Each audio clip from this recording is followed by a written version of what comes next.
Bonjour, je m'appelle Marie-Laure et je suis pharmacienne chez New Pharma. Alors la grossesse engendre chez toutes les femmes une augmentation de la résistance à l'insuline. C'est un processus physiologique qui est lié à la grossesse. Chez certaines femmes enceintes, les taux de glucose observés dans le sang vont être supérieurs aux limites définies. On parle alors de diabète gestationnel.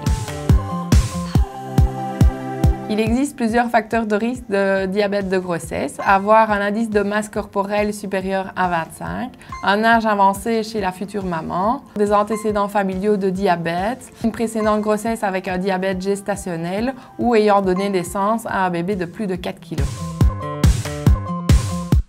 Le diabète gestationnel est souvent diagnostiqué à la fin du deuxième trimestre de la grossesse par un test au glucose réalisé en laboratoire. Il s'agit du test HGPO, hyperglycémie provoquée par voie orale.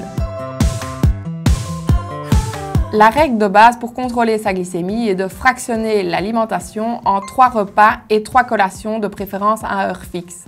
Au niveau des repas, ils seront composés de 50% de légumes cuits ou crudités, mais attention au risque de toxoplasmose avec les crudités, de 25% de protéines et de 25% de féculents, al dente de préférence et des féculents complets. Les collations seront composées d'une portion de fruits ou d'une portion de biscuits riches en fibres, dont une liste peut vous être facilement fournie par le diététicien, accompagnée d'un produit laitier, verre de lait, morceau de fromage, yaourt. Pratiquer une activité sportive quotidiennement, comme la marche à pied, aura aussi une influence bénéfique sur votre glycémie. Si les mesures hygiéno-diététiques ne suffisent pas à contrôler votre glycémie, votre médecin vous prescrira un traitement médicamenteux compatible avec votre grossesse.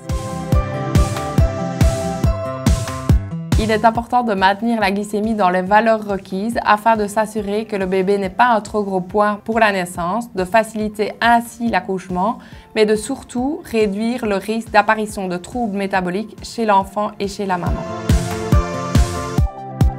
L'idéal est de contrôler sa glycémie 4 fois par jour, une première fois à jeun et puis une fois après chaque repas. L'important est d'alterner les moments de prise de ces mesures de manière à avoir une vue d'ensemble au fil des jours. Le matériel nécessaire à la surveillance de la glycémie est souvent fourni gratuitement par l'hôpital.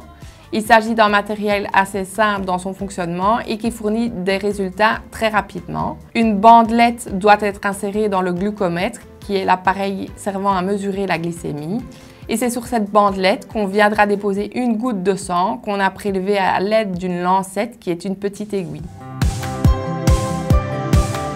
N'ayez crainte, dans la majorité des cas, tout rentre dans l'ordre une fois votre bébé dans les bras. Le retour à la normale doit être constaté par un nouveau test au glucose réalisé quelques semaines après l'accouchement. Si malheureusement les valeurs de glycémie observées étaient toujours trop hautes, votre médecin envisagera avec vous un traitement. New Pharma, votre pharmacie à portée de main.